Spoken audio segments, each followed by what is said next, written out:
नमस्कार, स्वागत है आपका एस टीवी में। और शुरुआत करते हैं मुख्य खबरों की। नवनिर्वाचित शहर ब्लॉक अध्यक्ष राजवी का सरदार शहर पहुंचने पर भव्य स्वागत। एसबीडी कॉलेज से विधायक आवास तक निकाला जुलूस। सरदार शहर नवनिर्वाचित शहर ब्लॉक अध्यक्ष जितेंद्र राजवी के अध्यक्ष बनने के बाद पहली बार जयपुर से सरदार शहर पहुंचने पर कांग्रेस कार्यकर्ताओं द्वारा गाजे बाजे व पुष्प वर्षा कर भव्य स्वागत किया गया। दोपहर करीब 3 बजे राजवी एसबीडी महाविद्यालय के पास कार्यकर्ताओं के बीच पहुंचे, जहां कांग्रेस नगर अध्यक्ष महावीर माली, पार्षद Tarachand Saini, Rajkumar Mali, Parmeshwar Lal Saini, Laxmi Narayan Saini, NSUI, tempo union व टैक्सी यूनियन के पदाधिकारियों सहित अनेकों कार्यकर्ताओं द्वारा राजवी का साफा व माला पहनाकर जोरदार स्वागत किया गया। यहां से जुलूस के रूप में Rajvi Krishna bus stand, roadways bus stand, Gandhi Chowk, Ghantaghar व मूर्तिकुई होते हुए विधायक आवास पहुंचे, जहां उन्होंने पूर्व प्रधान मनोरी देवी शर्मा व पंचायत समिति उप प्रधान केसरी चंद शर्मा से आशीर्वाद प्राप्त किया। इस दौरान रास्ते में जगह जगह राजवी का भव्य स्वागत किया गया। राजवी के गांधी चौक पहुंचने पर कार्यकर्ताओं ने पटाखे छोड़े और माला पहनाकर भव्य स्वागत किया। इस दौरान नवनिर्वाचित अध्यक्ष राजवी ने मीडिया से रूबरू होकर मुख्यमंत्री अशोक गहलोत, प्रदेश अध्यक्ष गोविंद सिंह डोटासरा, विधायक अनिल शर्मा सहित शीर्ष नेतृत्व का आभार व्यक्त करते हुए कहा कि पार्टी ने जो जिम्मेदारी दी है उसका ईमानदारी के साथ निर्वहन करते हुए 2023 में सभी कार्यकर्ताओं को साथ लेकर पार्टी को भारी मतों से जीत दिलाएंगे और ज़्यादा से ज़्यादा सदस्य बनाकर पार्टी को मजबूत बनाने का काम किया जाएगा। मैं सर्वप्रथम स्वर्गीय पंडित भंवरलाल जी शर्मा को नमन करता हूं। हमारे लोकप्रिय विधायक पंडित अनिल भंवरलाल जी शर्मा का आभार व्यक्त करता हूं कि उन्होंने एक छोटे से सामान्य से कार्यकर्ता को इतनी बड़ी जिम्मेदारी दी है और हम सब कार्यकर्ता मिलकर के कांग्रेस को मजबूत करने का काम करेंगे।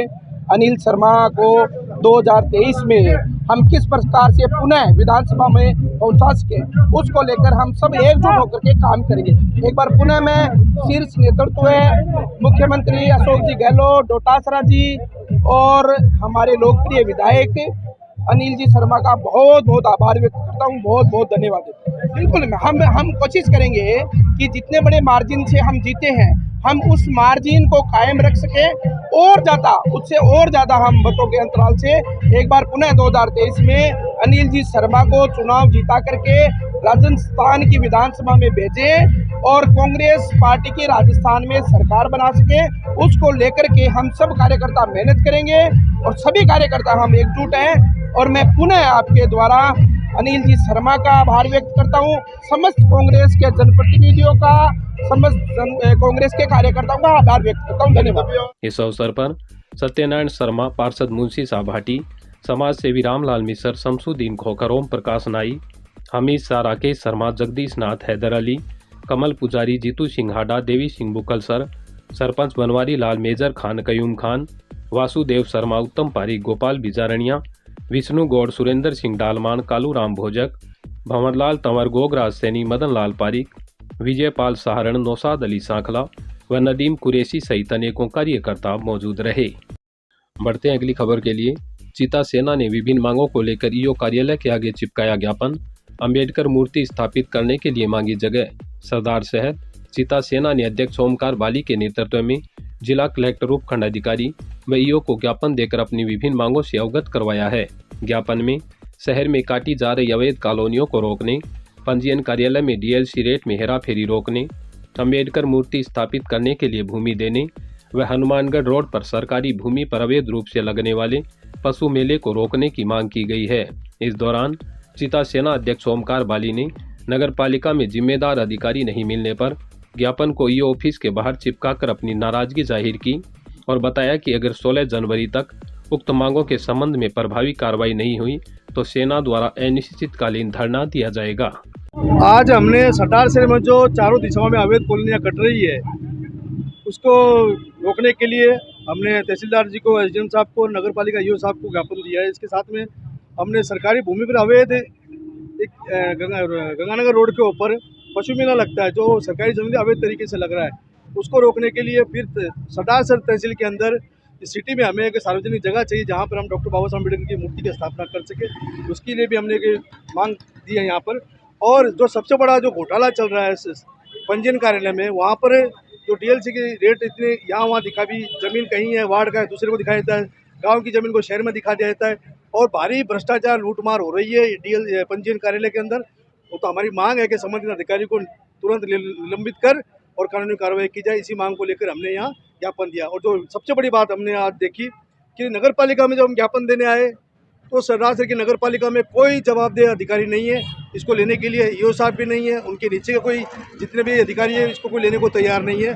तो हमने उस ज्ञापन को ईओ साहब के केबिन के बाहर चिपका कर आपको अवगत करा रहे हैं कि देखो ईओ साहब नहीं है, कोई प्रशासन का अधिकारी, कितने लोग हैं यहाँ, लेकिन कोई यहाँ पर किसी का ज्ञापन लेने को तैयार नहीं है। आत्मरक्षा प्रशिक्षण शिविर में दी पॉक्सो एक्ट की जानकारी एडीपीसी गहनोलिया ने बताया। लीडरशिप का महत्व है। सरदार शहर स्थानीय बुनियादी उच्च माध्यमिक विद्यालय गांधी विद्या मंदिर सरदार शहर में 5 दिवसीय शिविर का शुभारंभ मां सरस्वती के आवक्ष के समक्ष दीप प्रज्वलित कर किया गया। इस अवसर पर एडीपीसी सांवरमल गहनोलिया, सीबीओ अशोक पारिक, एसीबीओ द्वितीय बाबूलाल शास्त्री व आरपी राकेश किलानिया ने प्रशिक्षण की महत्ता और उपयोगिता को बताया। इस अवसर पर दक्ष प्रशिक्षक सरोज स्वामी व जयसाराम ने मेंटोर टीचर की भूमिका को गतिविधियों के माध्यम से करवाया। वहीं रानी लक्ष्मीबाई आत्मरक्षा प्रशिक्षण के दूसरे दिन मास्टर ट्रेनर मनोरी चारुकमणि, अनीता राठौड़ व डिम्पल ने पंच का प्रायोगिक अभ्यास करवाया। इस अवसर पर बाल संरक्षण अधिनियम और पॉक्सो एक्ट के बारे में जानकारी दी। एडीपीसी गहनोलिया ने विद्यालय विकास की विविध योजनाओं को बताते हुए लीडरशिप की महत्ता को विस्तार से बताया। प्रशिक्षण में प्रोजेक्टर और तकनीकी सेल का कार्य देवीदत्त पारिक, इंद्राज माहिज, मुकेश मंडार, मनोज नाई व माणिक चंद शर्मा ने किया। वहीं कार्यक्रम का सफल संचालन जितेंद्र शर्मा द्वारा किया गया।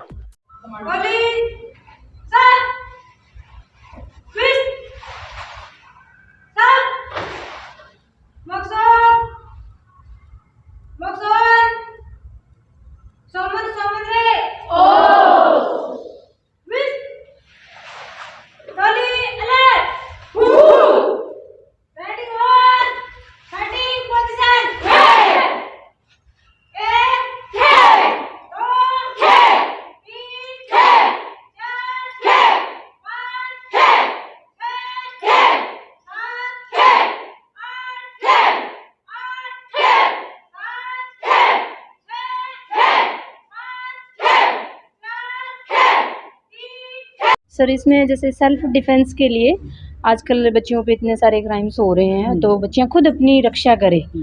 किसी भी सिचुएशन में हो, कहीं अकेली हो, रात में हो या कहीं भी हो, उनको उस टाइम किस तरह अपने आप अपनी सुरक्षा करनी है। जैसे कोई भी इक्विपमेंट भी नहीं है उसके पास, उस टाइम भी वो अपनी सुरक्षा कैसे करेगी, उसके लिए या इनको ट्रेनिंग दी जा रही है। ये सब प्रतिभागी जो हैं वो अपने अपने स्कूल से आए हैं, वो अपने स्कूल की जितनी भी गर्ल्स हैं उन सबको ये ट्रेनिंग देंगे। इसमें सर जैसे बच्चियों पे कोई अटैक हो रहा है तो बच्चियां पंच के माध्यम से उनको हर पोजीशन बताई जा रही है, किस टाइम आपको कहाँ पंच लगानी, किस पोजीशन में आपको कैसे अटैक करना है। सामने वाला आप पे अटैक कर रहा है तो आपने अपोनेंट अटैक कैसे करना है उस पर, इस तरह की पूरी इनको ट्रेनिंग दी जाएगी। फिजिकली बच्चों को और मेंटली भी प्रिपेयर किया जाएगा इनके लिए। ये सर बहुत ही ज़रूरी है। बच्चियाँ अकेली कहीं भी नहीं जा सकती। जैसे हमारी बच्ची ने बीएड कर रखी है, वो पेपर देने के लिए बीकानेर वो जहाँ भी जाए तो हमारा मन भी ऐसे रहता है, लड़की अकेली जा रही है तो उसमें इतना कॉन्फिडेंस पैदा हो जाना चाहिए कि उसे किसी तरह का डर नहीं हो। और इस प्रशिक्षण से भी बच्चों को बहुत फ़ायदा मिलता है। ये जो एक्सरसाइज करवाई जाती है इससे उसे आत्मबल भी बढ़ता है और शारीरिक भी। इसलिए हमारा तो यही कहना है कि ये जो 7 दिन की ट्रेनिंग है बच्चों को स्कूल में भी जा कर के अच्छे से बच्चों को बताएं। इससे शारीरिक और मानसिक भावनात्मक विकास होते हैं। वर्तमान में सरदार साहब ब्लॉक में जो आत्मरक्षा प्रशिक्षण चल रहा है उसमें 2 कैंपस में चल रहा है। एक तो आंगनवाड़ी और मेंटोर टीचर का प्रशिक्षण जो आज ही शुरू हुआ है और एक आत्मरक्षा प्रशिक्षण है जो कि 2 चरणों में चलेगा। अभी जो पहला चरण है उसमें लगभग 90 के आसपास जो संभागी है वो यहाँ पर प्रशिक्षण ले रहे हैं, जिसमें हम उनको जूडो, कराटे और जो फिजिकल रूप से जो बालिकाएं हैं वो मजबूत हो, इस तरह का प्रशिक्षण चल रहा है। साथ साथ में हम विशेष वार्ता भी रख रहे हैं। जैसे पुलिस डिपार्टमेंट से पॉक्सो एक्ट है, बाल अधिकार अधिनियम है, उनके बारे में हम डिपार्टमेंट के किसी कर्मचारी को बुलाएंगे, वहीं CDPO से को बुला करके यहाँ पर बाल संरक्षण अधिनियम है उनके बाबत भी हम चर्चा करेंगे। गौशाला समिति द्वारा निर्माणाधीन नंदीशाला जल्द होगी शुरू। 1 करोड़ 50 लाख की आएगी लागत। सरदार शहर राजस्थान सरकार की बजट घोषणा के अनुसार सरदार शहर में बनने वाली ब्लॉक स्तरीय नंदीशाला का निर्माण गौशाला समिति द्वारा करवाया जा रहा है, जिस पर 1,50,00,000 रुपए की लागत आएगी।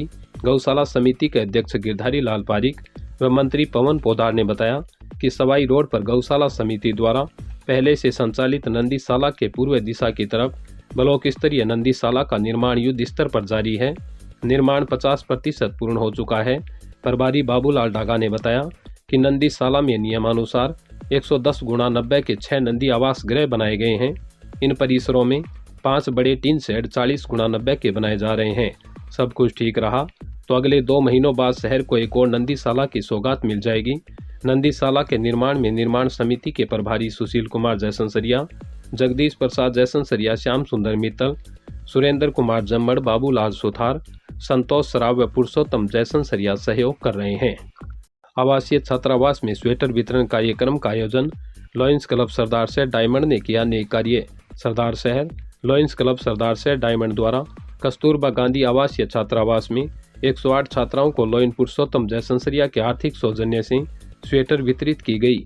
इस अवसर पर लॉयन उमरदीन सैयद ने बच्चों को लॉयंस क्लब के बारे में विस्तार से जानकारी दी। वहीं प्रधानाचार्य याकूब ने सभी पधारे हुए अतिथियों का स्वागत कर आभार व्यक्त किया। सचिव सुशील भोजक ने बताया कि क्लब द्वारा छात्रावास में 100 स्टील की थाली व गिलास भी दी गई है ताकि छात्राओं को कोई परेशानी ना हो। कार्यक्रम में lion Hansraj Soni, lion Umardeen, lion Sushil Bhojak, lion Anil Goyal, lion Askaran Soni, lion Mubarak Tughlaq, lion Sagar Jhedu, lion Mahendra Mali, lion Rashid Bahlim, lion doctor Poonam Chand Bhati व लॉयन महेंद्र निर्वाण आदि मौजूद रहे।